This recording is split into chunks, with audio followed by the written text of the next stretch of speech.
Good afternoon.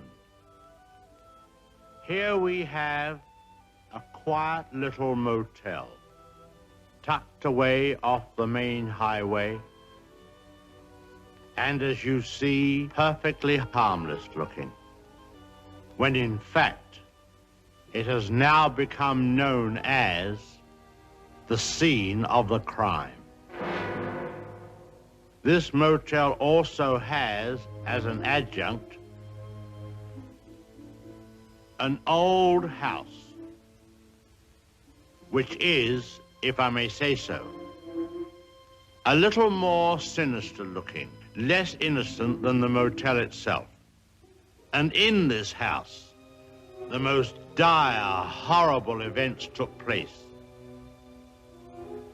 I think we can go inside because the place is up for sale, although I don't know who's going to buy it now.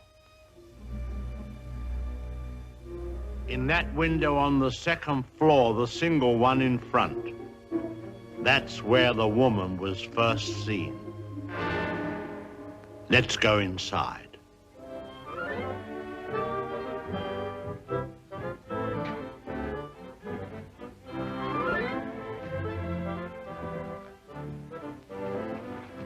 You see, even in daylight, this place still looks a bit sinister. Now, it was at the top of these stairs that the second murder took place. She came out of the door there and met the victim at the top.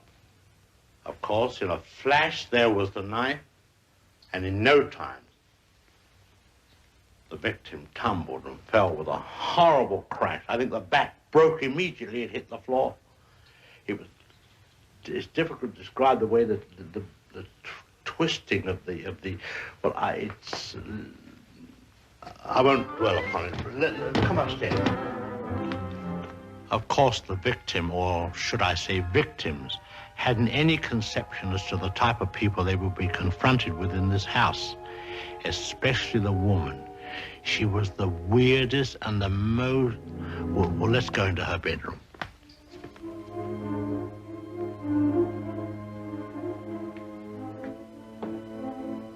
Here's the woman's room, still beautifully preserved.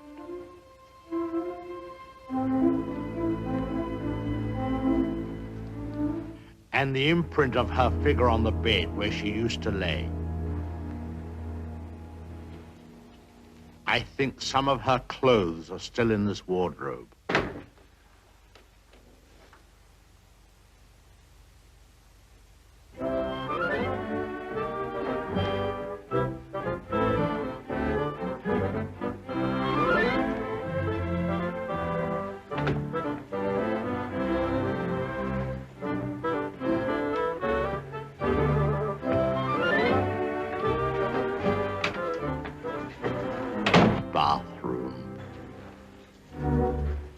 This was the son's room, but we won't go in there because his favorite spot was the little parlor behind his office in the motel.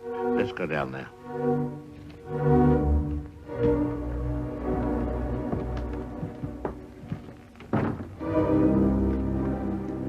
This young man, you had to feel sorry for him.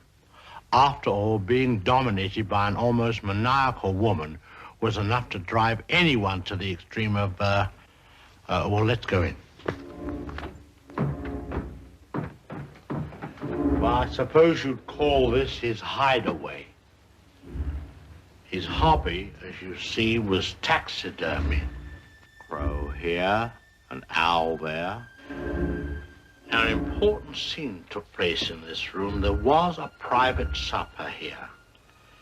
And, oh, by the way, this picture has great significance because, let's go along to cabin number 1. I want to show you something there.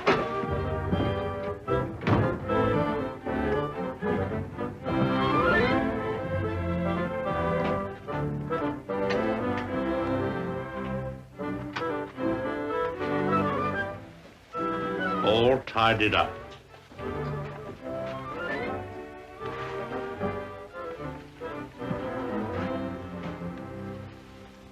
the bathroom.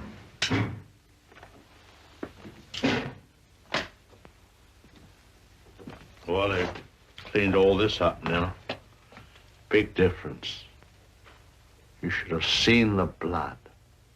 The whole place was, well, it's too horrible to describe. Dreadful. And I'll tell you, there's a very important clue was found here. Down there. Well, the murderer, you see, crept in here very slowly. Of course, the shower was on, there was no sound. And,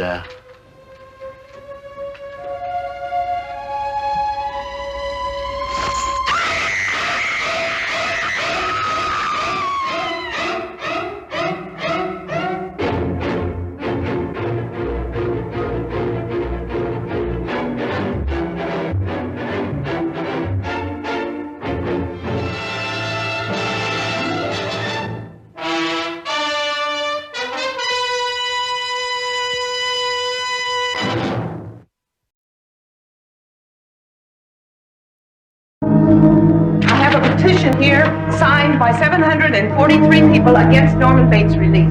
Madam, please sit down. This matter is being represented by the district attorney. Norman was not convicted of murder. He was found not guilty by reason of insanity. Don't you realize they're going to release a homicidal maniac? I ask you to sit down, Mrs. Loomis. It's all too obvious. Our courts protect the criminals, not their victims. Norman Bates is judged, restored to sanity, and is ordered released forthwith. It's 22 years later, and Norman Bates is coming home. I own a motel not too far from here, and you'd be welcome to spend the night in one of the empty rooms if you'd like. Good night, Mary. And he's back in business. Who is this? My mother is dead.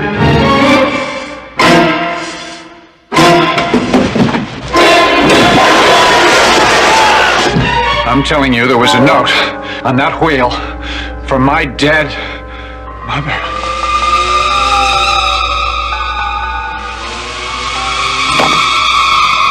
Norman, it couldn't be your mother. It had to be someone else. I trust her. She would never do anything to hurt me. No. She'll kill you. I know she will. Look out behind you! No, I won't do that. You can't make me kill her. 22 years later, Norman Bates is home. Psycho 2. It's starting again.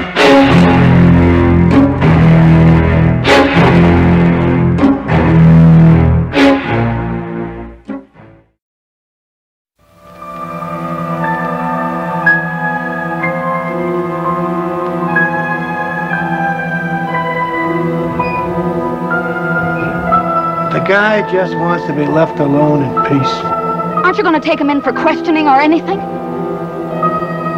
just leave him alone. Norman Bates is back to normal. But Mother's off her rocker. Again. Norman, is that you? Yes, Mother. It's me.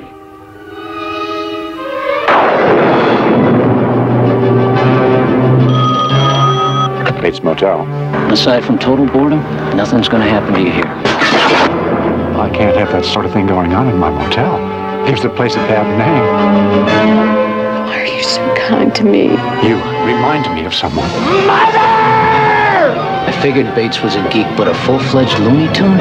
Norman! I'll get you for this, Mother. You haven't got the guts, boy. It's perfectly natural for a son to love his mother.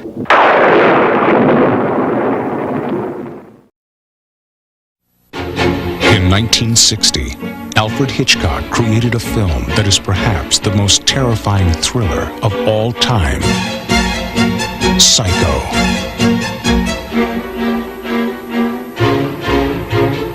Now, come answers to the questions audiences have been asking for over 30 years. Psycho 4, The Beginning.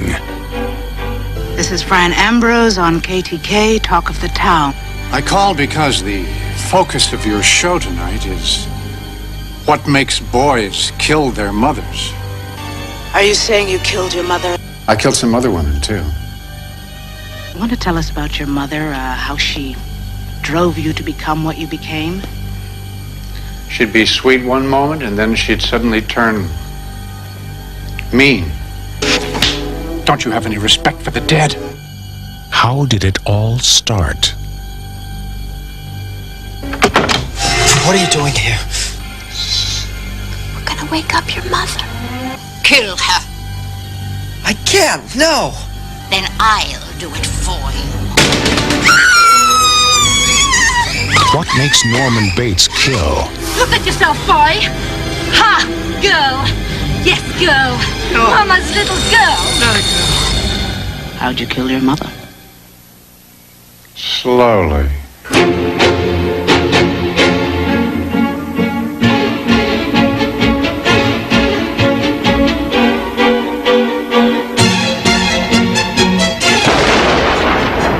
Will this be the end of Norman Bates?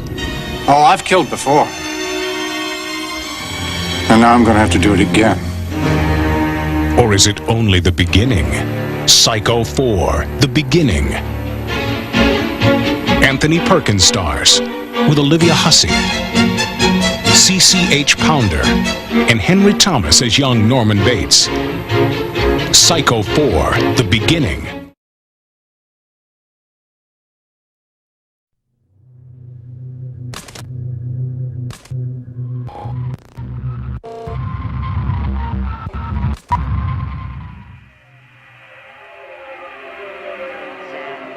When a mother has to speak the words that condemn her own son, but I couldn't allow them to think that I would commit murder.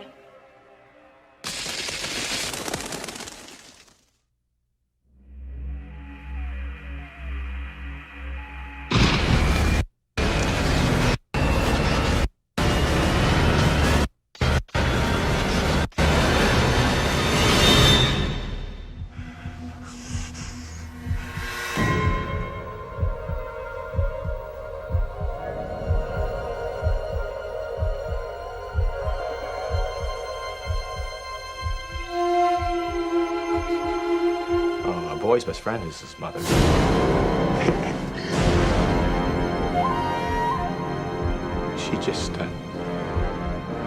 She just goes a little mad sometimes.